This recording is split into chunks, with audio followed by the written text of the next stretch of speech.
CPIM দক্ষিণ চব্বিশ পরগনা জেলা পেজে আপনাদেরকে স্বাগত। নমস্কার, আমি পিসা গুহ। আজকে আমাদের সঙ্গে রয়েছেন বাম পরিষদীয় দলনেতা এবং যাদবপুর অঞ্চলের বিধায়ক কমরেড সুজন চক্রবর্তী। প্রথমেই সুজনদার কাছে যে প্রশ্নে চলে আসব, আগামী 26শে নভেম্বর কেন্দ্রীয় ট্রেড ইউনিয়নগুলির ডাকে সারা দেশ জুড়ে ধর্মঘটের ডাক দেওয়া হয়েছে, কিন্তু বামফ্রন্ট কেন এই ধর্মঘটকে সমর্থন করলো? 26শে নভেম্বর দেশ জুড়ে সাধারণ ধর্মঘটের আহ্বান জানিয়েছে। আহ্বায়ক আমাদের দেশের সমস্ত ট্রেড ইউনিয়ন যৌথভাবে, এবং ট্রেড ইউনিয়নের বাইরে বিভিন্ন ধরনের যে ফেডারেশনস গুলো আছে অথবা অন্যান্য সম মনোভাবাপন্ন যে সংগঠনগুলো সংস্থাগুলো কাজ করে মূলত শ্রমজীবী মানুষের স্বার্থ বিবেচনায়, তারা সবাই সম্মিলিতভাবে এই ধর্মঘটের আহ্বান করেছে। এই ধর্মঘটের সঙ্গে কারা আছে, সমর্থন কারা করছে? এই ধর্মঘটকে সমর্থন করছে দেশের 3 শতাধিক কৃষক সংগঠন। তারা কার্যত বিভিন্ন আলাপ আলোচনা করতে করতে ঐক্যবদ্ধ মনোভাব নিয়েছে যে মানুষকে বাঁচাবার মনোভাব থেকে আমাদের ঐক্যবদ্ধ হতে হবে এবং এই ধর্মঘট আমাদের সবার জন্য জরুরি। ফলে শ্রমজীবী মানুষ তারা আহ্বান করলেন, কৃষিজীবী সমগ্র মানুষ তারা তাকে সাহায্য করবেন, সমর্থন করবেন। এর বাইরে বিভিন্ন ধরনের সংগঠন, ছাত্রদের, যুবকদের, মহিলাদের, মাস্টারমশাইদের, বিভিন্ন রকমের ফেডারেশন, আমি আগেও বলছিলাম, এরা সবাই এই ধর্মঘটটাকে কম বেশি সমর্থন করছে। কেন এই ধর্মঘট? কি দাবিতে এই ধর্মঘট? এই ধর্মঘটের দাবিগুলো কিন্তু দেশের মানুষের বাঁচার জন্যই জরুরি, বেঁচে থাকার জন্যই জরুরি। কি হচ্ছে দেশের অর্থনীতির অবস্থাটা আমার ধারণা অনেকেই টের পাচ্ছে। যেভাবে আমাদের দেশে বিশেষ করে এই সময়টাতে মানুষের অর্থনীতির উপরে আঘাত এসেছে, আগে থেকেই আসছিল, এখন আরো বাড়লো। এটা নয় যে এই আঘাতটা দেশের সবার উপরে পড়ছে, না। ঠিক যে সময় আমাদের দেশের অর্থনীতি ক্রমশ আক্রান্ত হয়েছে, সে একই রকম সময়ে আমাদের দেশের বড় পুঁজি যারা আদানি, আম্বানি ইত্যাদি ইত্যাদি, তাদের কিন্তু আঙুল ফুলে কলা খাচ্ছে।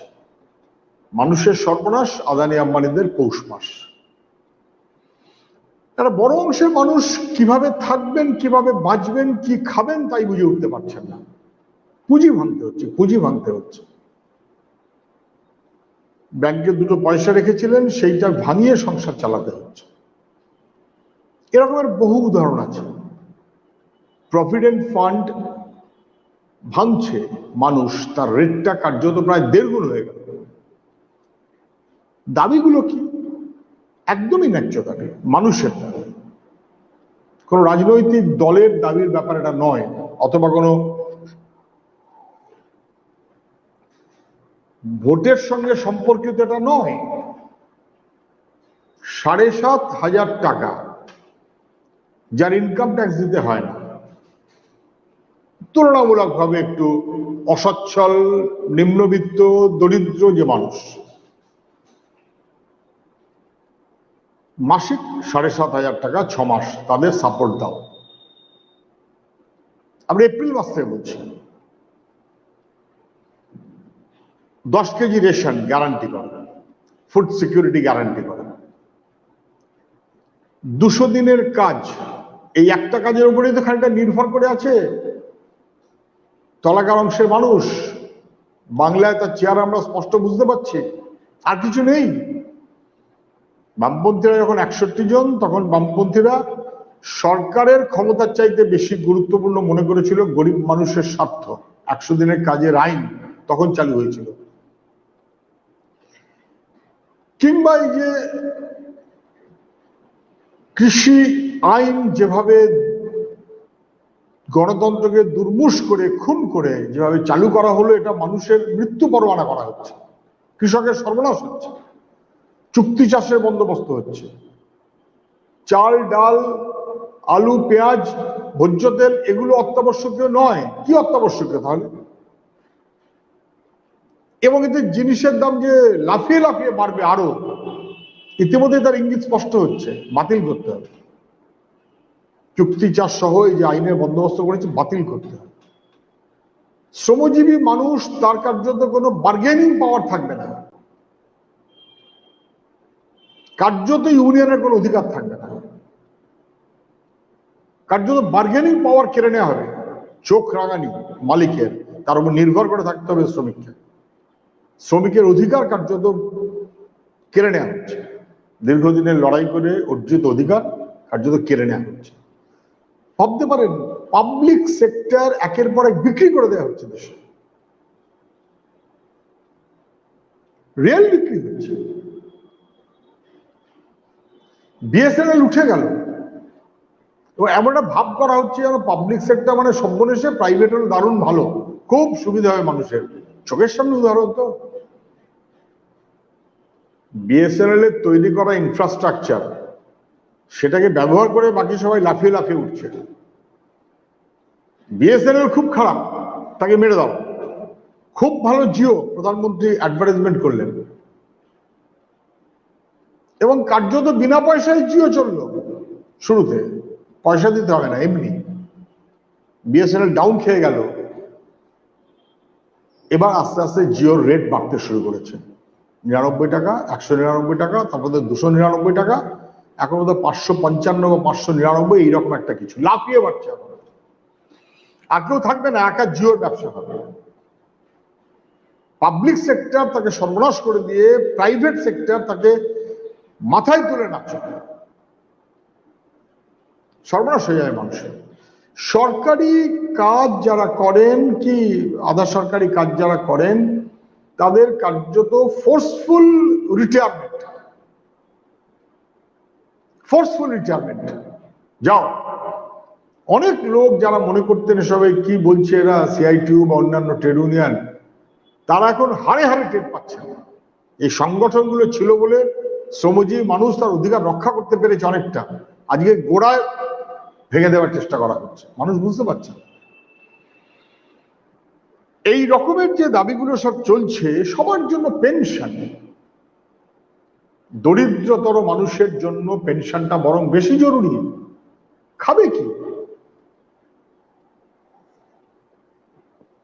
ফলে মানুষের নিজস্ব দাবিতে যে ধর্মঘট,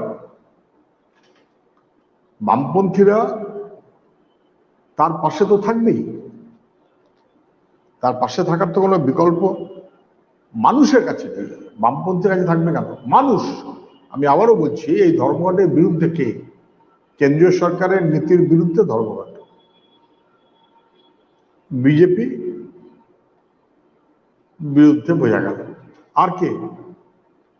বাকি সবাইকে কিন্তু এই ধর্মঘটে পরীক্ষা এবং প্রমাণ দিতে হবে যে সত্যিই কি সে শ্রমজীবী কৃষিজীবী মানুষের পক্ষে, নাকি কেন্দ্রীয় সরকারের নীতির পক্ষে।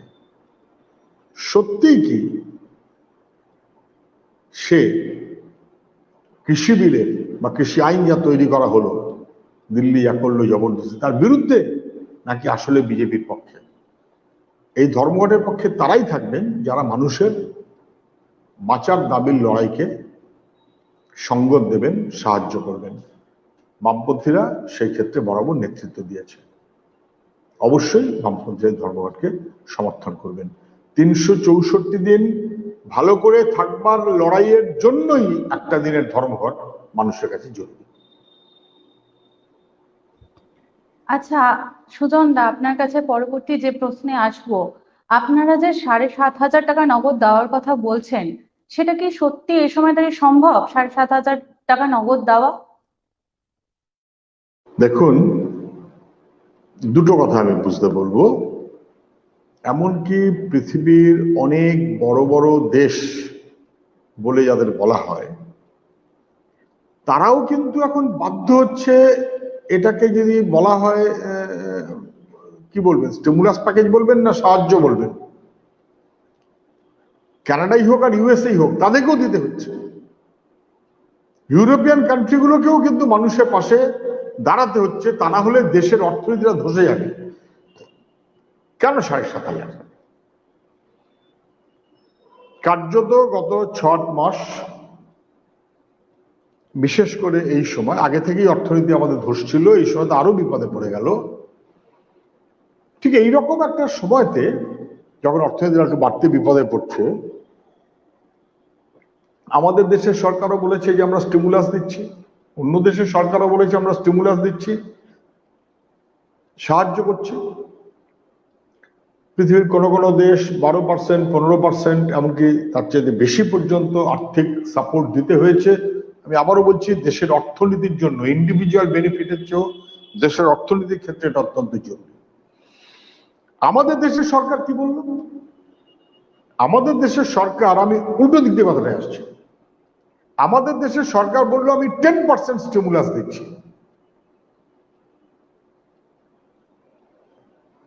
অর্থনীতির গতি বৃদ্ধি করাবার জন্য। অর্থনীতিবিদরা হিসেব করে বললেন যে 10% কোথায়, তো 1% না, বাকিটা তো স্টিমুলাস নয়। তাহলে কার্যত মানুষকে বিফুল করে একটা এমন বন্দোবস্ত করলেন যেখানে যে সাপোর্ট দেওয়া উচিত ছিল বলে অর্থনীতিবিদরা বলছেন তাকে ওরা মান্য করল না। আমাদের দেশের এমনকি ফিনান্স ডিপার্টমেন্টের কাজের সঙ্গে যুক্ত তরুণ গবেষক অর্থনীতিবিদরা পর্যন্ত যে প্যাকেজ পেপার রেডি করলেন, খারিজ করে দিল সরকার। তাদেরকে উৎসাহ না দিয়ে বরং তাদেরকে বিপর্যস্ত করল। অর্থনীতিবিদ যারা, তারাও যারা বলছেন, আমরা একই কথা বলছি, কেন 7,500 টাকা কেন দিতে হবে, দিলে কার লাভ? আচ্ছা, এটা কি এই কারণে যে মানুষটাকে একটু সাপোর্ট দিলাম, মানুষটা একটু আমায় যেন পছন্দ করে, আমার হয়ে যেন কথা বলে, আমাকে যেন ভালোবাসে না? 7,500 টাকা পার মান্থ দিতে হয়, তাহলে কার্যত আমাদের জিডিপির কম বেশি 3-3.5% অর্থ খরচ হবে। 10 না, তার অনেক কম খরচেই হবে। কেন? ইকোনমিক সার্কুলেশনটা, অর্থনীতিটাকে শক্তিশালী রাখার জন্য, অথবা অর্থনীতি যে ধসে যাচ্ছে তাকে খানিকটা টিকিয়ে রাখার জন্য। কোনটা বেশি জরুরি? ডিমান্ড তৈরি হলে সাপ্লাই বাড়বে, নাকি সাপ্লাই বেশি হলে ডিমান্ড জেনারেট করবে? কোনটা? আমি প্রচুর মাল নিয়ে এসেছি, তার মানে কি লোকে বেশি কিনবে? নাকি প্রচুর কিনবার জন্য লোক আসলে তোমার মালটা বিক্রি হবে বেশি? ডিমান্ড ড্রিভেন আমাদের অর্থনীতি। ফলে ডিমান্ডটা কখন আসবে? যখন মানুষটা বাজারে যাবে তার এসেনশিয়াল বাঁচা মরার জন্য, যেটা জরুরি, খাদ্য বা ইত্যাদি, তার বাইরে তার প্রয়োজনীয় জিনিসগুলো কিনবে যদি তার পকেটে পয়সা থাকে। যদি না থাকে কিনবে না। একটু খেয়ে দিয়ে কোনো রকমের সংসার চালাতে পারলে, জীবন চালাতে পারলে বেঁচে যায়। যদি এমন হয় যে তার পকেটে পয়সা নেই, সে বাজারে কিছু কিনতে যাচ্ছে না, তাহলে বাজার কেনা বেচা কমে যাবে। বাজারে বিক্রি যদি কম হয়, তাহলে যেমন মার্কেট স্ল্যাশ করবে, তেমন বিক্রি যদি কম হয়, মানে লোক যদি কম কেনে, কম যদি বিক্রি হয়, তাহলে শিল্পে যে জিনিসগুলো আমাদের তৈরি হচ্ছে সেই জিনিসগুলো যাবে কোথায়? তৈরি হবে কেন? প্রোডাকশনটাই তো বন্ধ হয়ে যাবে। যদি প্রোডাকশনের পর তা বিক্রি না হয়, মানে কিনবার লোক যদি না থাকে, মানে কিনবার জন্য যে লোক সংখ্যাগরিষ্ঠ, তার পকেটে যদি পয়সা না থাকে। লোকের পকেটে পয়সা থাকা মানে সে বাজারে আসবে, আসলে সে কিনবে, কিনলে বিক্রি হবে, বিক্রি হলে শিল্পের একটা অন্তত চাঙ্গা ভাব থাকবে, বাজারের একটা চাঙ্গা ভাব থাকবে। অর্থনীতির এই চাঙ্গা ভাবটার জন্য জরুরি অতএব ডিমান্ডটাকে এসকালেট করা, ডিমান্ডটাকে বাড়ানো। 7,500 টাকা মানে আমি রামা পরিবর্তনে দিয়ে দিলাম, ও ভাই তুমি ফুর্তি করো খুশি মতন, এই কারণে নয়। সে যাতে এইটা বাজারে নিয়ে এসে সার্কুলেট করাতে পারে, একমাত্র তাহলেই ডিমান্ডের পিছন পিছন সাপ্লাই, সাপ্লাইয়ের পিছন পিছন ছোটখাটো মাঝারি ইন্ডাস্ট্রি অথবা এমনকি কর্মসংস্থান সেটা পর্যন্ত থাকবে। তাহলে কিন্তু শুকিয়ে গেল, আমাদের দেশে অর্থনীতিটা শুকিয়ে যাচ্ছে, ভয়ঙ্কর বিপদে পড়ছে। ফলে আর পৃথিবীর বহু দেশ দিচ্ছে। 2 অর্থনীতিবিদরা হিসেব করে বলছেন এটাই একমাত্র বিকল্প। 3, এটা দেবার জন্য যে অর্থ, সেইটার যথেষ্ট সুযোগ আমাদের আছে। আমরা তেলা মাথায় তেল দিচ্ছি। বিপন্ন মানুষের পাশে দাঁড়ানো হচ্ছে সরকারের কর্তব্য। আমরা তেলা মাথায় তেল দিচ্ছি, আমরা গর্ব করছি এখন আম্বানি নাকি দুনিয়াতে 4 নম্বর হয়ে গেল, তাদের দেশের কি?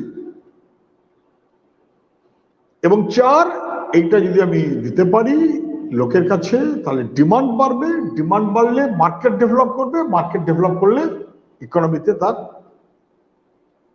থ্রু আউট এফেক্ট পজিটিভলি আমরা পাবো। ফলে এটা মানুষের জন্য, তার অর্থনীতির জন্য, তার বেঁচে থাকার জন্য, তার এমনকি কর্মসংস্থানের জন্য অত্যন্ত জরুরি। এটা সবাই বুঝছেন, সবাই মনে করছেন, শুধু আমাদের দেশ যারা চালাচ্ছেন তারা ছাড়া। এটা একটা স্টিমুলাস ফর ডেভেলপিং ডিমান্ড।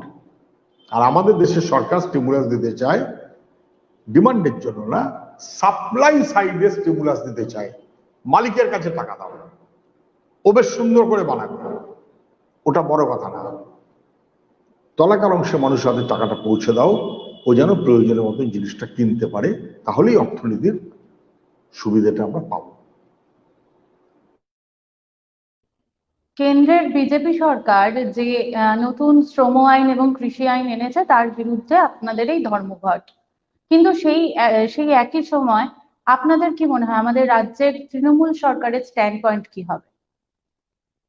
রাজ্যের তৃণমূল সরকারের কাছে এটা আরেকটা পরীক্ষা, 3টে কারণে। তৃণমূল সরকার কথায় কথায় বলে মামাটি মানুষের সরকার, কথাটা কি মানে হয় আমি জানি না, ওটা একটা যাত্রাপালার নাম।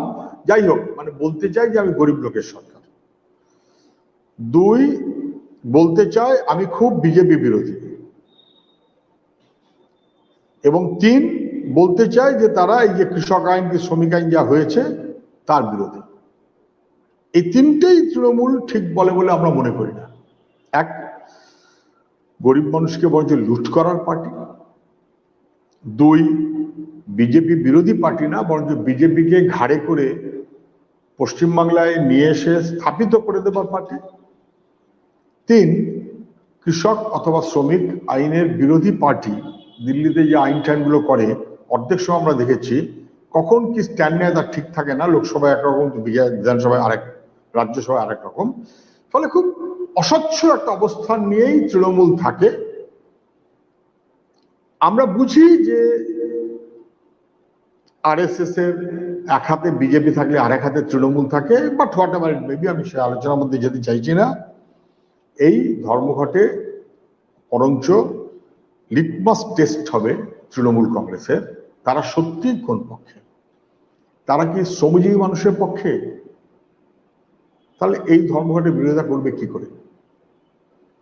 এমনকি সারা দেশের সমস্ত সংগঠনগুলো পারলে, প্রায় বামপন্থী না, সাধারণ বিভিন্ন সংগঠন, গণতান্ত্রিক, তারাও যখন এই ধর্মঘটের পাশে এসে দাঁড়িয়েছে, শ্রমজীবী মানুষের স্বার্থের কথা যদি বিবেচনা করে, কি গরিব মানুষের স্বার্থের কথা যদি বিবেচনা করে, তাহলে তৃণমূলের এই ধর্মঘটকে বিরোধিতা করার কোনো যুক্তিসঙ্গত সুযোগ নেই। 2, এই ধর্মঘটটা তো বিজেপির বিরুদ্ধে, মানে কেন্দ্রীয় সরকারের বিরুদ্ধে, কেন্দ্রীয় সরকারের নীতির বিরুদ্ধে। আপনি দেখুন 7,500 টাকা প্রথম যখন মিটিং হয় নবান্নে, আমরা তখনও সেদিনই বলেছিলাম দিল্লির 5, রাজ্যের 2। পরে আমরা করতে করতে বলছি যে এটা আসলে তো দিল্লিরই সাবজেক্ট হওয়া উচিত, রাজ্যগুলো অনেক কিছু খরচ করতে হয়েছে, দিল্লি কেন আর একটু সাপোর্ট দেবে না? কিংবা খাদ্য নিরাপত্তা, 10 কেজি রেশন, কিংবা 200 দিনের কাজ, মূলত তো দিল্লির সরকারকে বলছি আমরা। পাবলিক সেক্টর বিলগ্নীকরণ, দিল্লি সরকারকে মূলত বলছি। সরকারি অথবা পাবলিক সেক্টর ইত্যাদিতে কম্পালসারি রিটায়ারমেন্ট না করা যাবে না, দিল্লি সরকারকে বলছি আমরা। সবার জন্য পেনশন, একটা ন্যাশনাল ইস্যু, দিল্লি সরকারকে বলছি আমরা। কৃষক শ্রমিক আইন, দিল্লি সরকারকে বলছি আমরা। এটা দেশের যে কেন্দ্রীয় সরকার, তার কাছেই মুখ্যত দাবিগুলো। বিজেপি দিল্লিতে সরকার চালাচ্ছে, দিল্লির সরকার তৃণমূল চালাচ্ছে না। ফলে দায় খানিকটা দিল্লিওয়ালাদের, বিজেপিওয়ালাদের।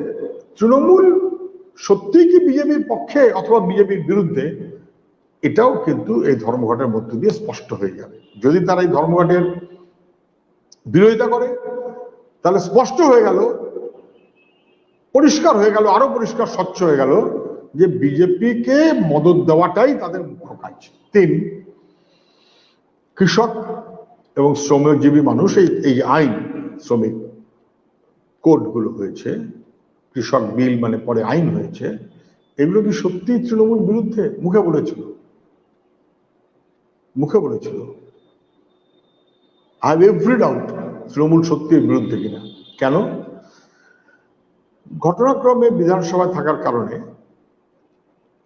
সেপ্টেম্বর মাসের 24 তারিখ, 22 তারিখ সম্ভবত রাজ্যসভায় বিলটা জবরদস্তি নিল না, 24 তারিখ চিঠি দিলাম যৌথভাবে, বিরোধীরা, আমি এবং আব্দুল মান্নান, আমরা যৌথভাবে সরকারকে চিঠি দিয়ে আমরা বললাম, আপনি অবিলম্বে একটা বিধানসভা স্পেশাল সেশন ডাকার কথা ছিল, ডেকেছিল, কিন্তু একদিন এই 40 মিনিট করে বন্ধ করে দিয়েছে। ফলে ডিউ হয়েছে অনেকগুলো জিনিস। কেন ডাকুন? এই কৃষি বিলের বিরুদ্ধে আমরা প্রস্তাব পেশ করতে চাই করে বলেছিলাম। যদি সরকার মনে করে সরকার প্রস্তাব পেশ করলে আমরা তাকে সমর্থনও করতে রাজি হতে পারি।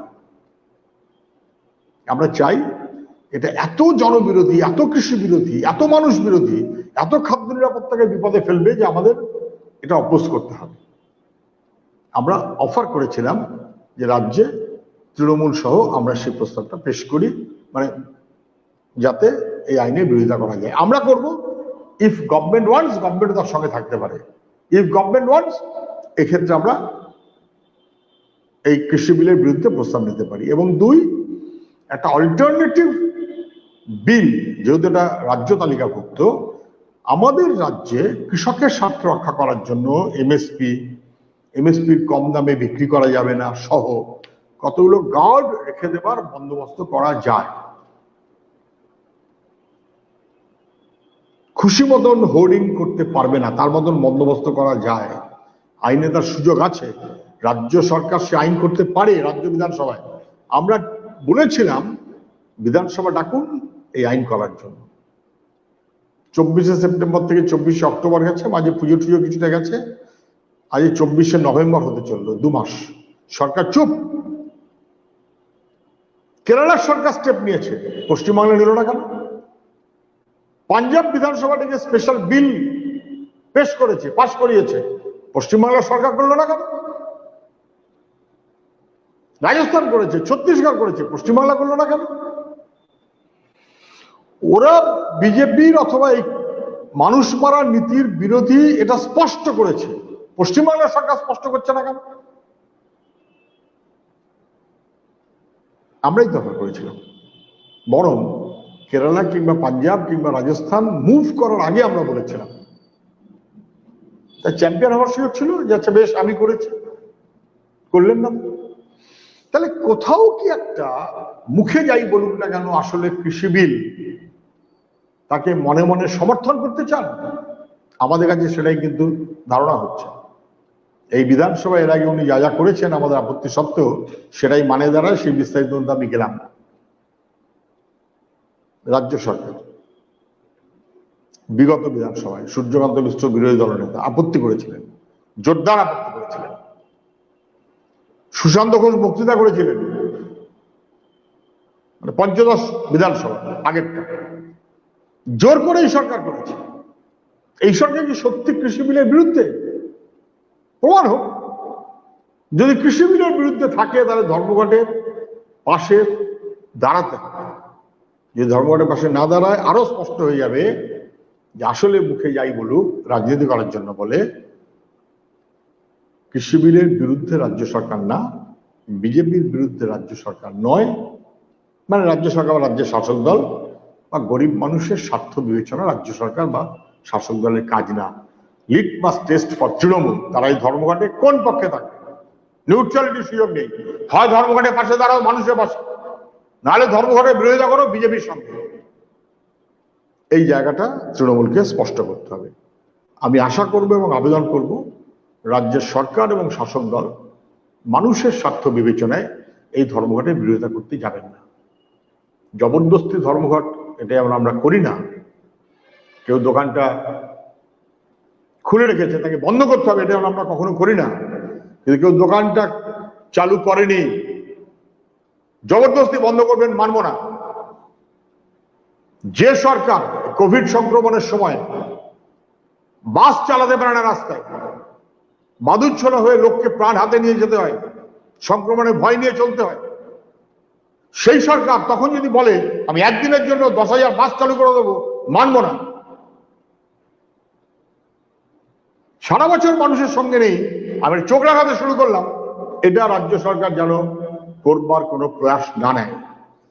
পুলিশের কাজ জবরদস্তি করা নয়, প্রশাসনের কাজ জবরদস্তি করা নয়, তৃণমূলের বকলমে দায়িত্বটা দায় সেইটা প্রশাসন অথবা পুলিশ যেন চালাবার চেষ্টা না করে, আমরা সাবধান করে দিচ্ছি।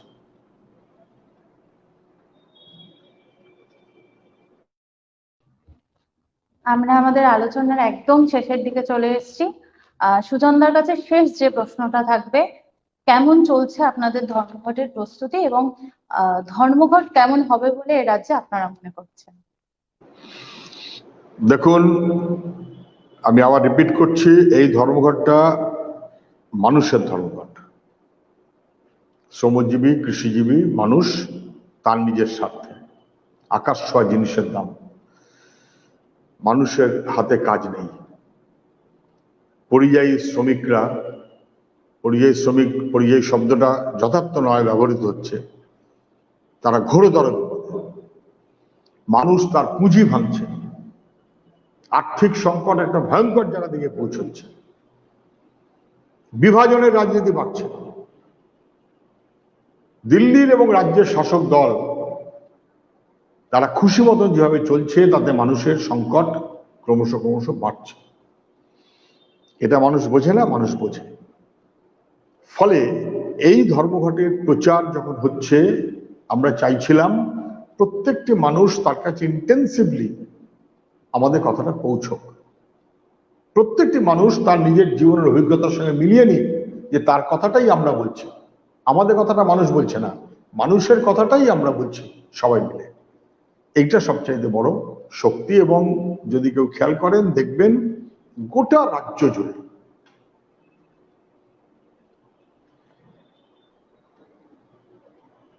যথেষ্টভাবে সংগঠনগুলো, বিশেষ করে কম বয়সীরা, বড়রা পিছন দিয়ে সাহায্য করছেন, মহিলারা আছেন, বিশেষ করে কম বয়সীরা, তার একটা প্রাণের উচ্ছ্বাসে, জীবনের তাগিদে, বেঁচে থাকার অনুপ্রেরণা নিয়ে রাস্তায় সামিল হচ্ছেন। কে কোন ঝান্ডা নিয়ে সব বড় কথা না, কারোর ঝান্ডার রং লাল হতে পারে, কারোর ঝান্ডার রং সাদা হতে পারে, কিন্তু মুদ্রা কথা, মানুষ রাস্তায় এসে দাঁড়াচ্ছেন। মিছিলে তার প্রভাব পড়ছে, ছাপ দেখছি আমরা, মিছিলের লেন্থ ক্রমশ বাড়ছে, মিটিংয়ে তার স্পষ্ট চেহারা আসছে। সংবাদ মাধ্যমে সেগুলো চোখে পড়ে না, ওরা খালি বিজেপি কি বললো আর তৃণমূল কি বললো, বিজেপির কোন নেতা বাইরে থেকে আসলো, তৃণমূলের কোন নেতা বাইরে থেকে আসলো, দুটো দলই রাজ্যের মানুষকে ভরসা করছে না। একজনের পিছনে অমিত শাহ, বাইরে তিনি সব ঠিক করবেন, আরেকজনের অমিত শাহ মনোনীত নীতিশ কুমার মারফত মমতা ব্যানার্জির সঙ্গে পিকে, তারা মিলে সব ঠিক করছেন, ওই টানাটানি চলছে। রাস্তায় এত লাল ঝান্ডার স্রোত, ভাবা যায় না। বহুদিনের মধ্যে এত বেশি দেয়াল লেখা, স্বতঃস্ফূর্ত ভাবে আমাদের বন্ধুরা মানুষকে সঙ্গে নিয়ে দেয়াল লিখছেন, ছবি আঁকছেন, ধর্মঘটের কথা সেখানে নিয়ে আসছেন, দাবিগুলো নিয়ে আসছেন, লিফলেট নিয়ে বাড়ি বাড়ি যাচ্ছেন, ছোট ছোট বৈঠক করছেন, পঞ্চায়েত ভিত্তিতে মিছিল করছেন, বড় মাঝারি মিছিল, সভা সমাবেশ, সবাই সবাই যে যেখানে যাচ্ছেন সবারই এক্সপিরিয়েন্স তাই, আমার এক্সপিরিয়েন্সও তাই। গতকালকে কুচবিহারের একটা জায়গাতে একটা মিছিল হলো দেওয়ানহাট, সেখানে কার্যত আমাদের প্রবেশ প্রায় নিষিদ্ধ ছিল।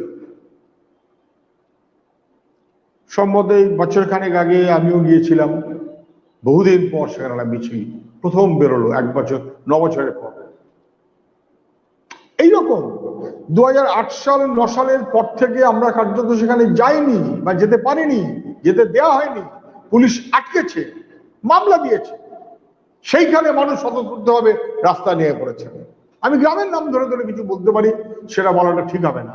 বাঁকুড়ার একটা গ্রামে গেলাম, যে গ্রামটাতে কার্যত 8-10 বছর বামেরা ছিল নিষিদ্ধ পারলে প্রায়, গ্রামের মানুষ তারা চাঁদা তুলে, তারা সঙ্গে থেকে, তারা খাবারের বন্দোবস্ত করে বিশাল পথে যাচ্ছে।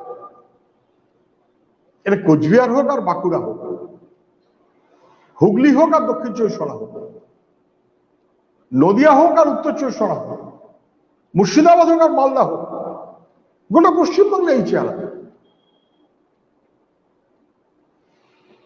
মেদিনীপুর, বীরভূম কোথায় না। ফলে আমার নিজের ধারণা, ধর্মঘটের প্রস্তুতি মানে এক মানুষের কথাটাই আমরা যে তুলে ধরছি, এটা মানুষের খেয়ালের মধ্যে নিয়ে আসা, সেই প্রচার আমরা করছি ইন্টেন্সিভ। আর 2, শক্তিকে সংহত করা, এটা বুঝিয়ে দেওয়া, চোখে চোখ রেখে জবরদস্তি করো না। আমরা যেমন জবরদস্তি করতে চাই না, তেমনি কারোর জবরদস্তিকেও আমরা মেনে নিতে রাজি না। রাস্তায়, মিছিলে, মিটিংয়ে লাল ঝান্ডা, যেন মনে হচ্ছে পলাশ পথ হয়ে গেছে পশ্চিমবাংলার বিভিন্ন জায়গা, যেন মনে হচ্ছে একটা লাল ঝড়ের অপেক্ষা আছে পশ্চিমবাংলা। অস্বাভাবিক না। তৃণমূলকে দেখেছে ভয়ঙ্কর বিপজ্জনক, দেখেছে তার পিছনে দাঁড়িয়ে আছে যে বিজেপি, তৃণমূলের হাত ধরে ধরে পিছন পিছন আসছে যে বিজেপি, সে আরো বেশি বিপর্যয়। এপিঠ আর ওপিঠ, একটা বাড়ির দুটো অংশ, সকালে তৃণমূল তো বিকেলে বিজেপি, দুটো ফুল আলাদা কিন্তু মুখগুলো এক। তৃণমূলের যারা মুখ, বিজেপির তারাই মুখ। মানুষ টের পাচ্ছে না। এর বিরুদ্ধে মানুষ বিকল্প তার সন্ধানেই থাকছে এবং তার সন্ধানেই থাকবে। তার সন্ধানটা হচ্ছে মানুষের লড়াই, মানুষের সংগ্রাম, মানুষের দাবি, মানুষের দাবি আদায়ের মর্যাদাপূর্ণ সংগ্রাম। ধর্মঘটের সেই প্রস্তুতি গ্রামে গ্রামে চলছে। গোটা পশ্চিমবাংলা জুড়েই সফল ধর্মঘট মানুষ প্রমাণ করবে 26শে নভেম্বর, রাজ্য না শুধু দেশ জুড়ে। এবং এমনকি দিল্লির মতন জায়গাতেও লিখে রাখুন, দিল্লি অচল হয়ে যাবে, দিল্লি অচল হয়ে যাবে ওই একটা দিনের জন্য, স্ট্যান্ড স্টিল হয়ে যাবে। তোমরা সারা বছরের জন্য মানুষকে সর্বনাশের মধ্যে ফেলতে চাইছো, আমরা একটা দিন আমাদের শক্তি সামনে রেখে বুঝিয়ে দেব আমরা মানছি না। এই হয়েছে আমাদের রাজ্যের বা দেশের শ্রমিক এবং কৃষকদের মূল মনোভাব। আমাদের আজকের আলোচনা এখানেই শেষ হলো। নমস্কার, সবাই সুস্থ থাকবেন।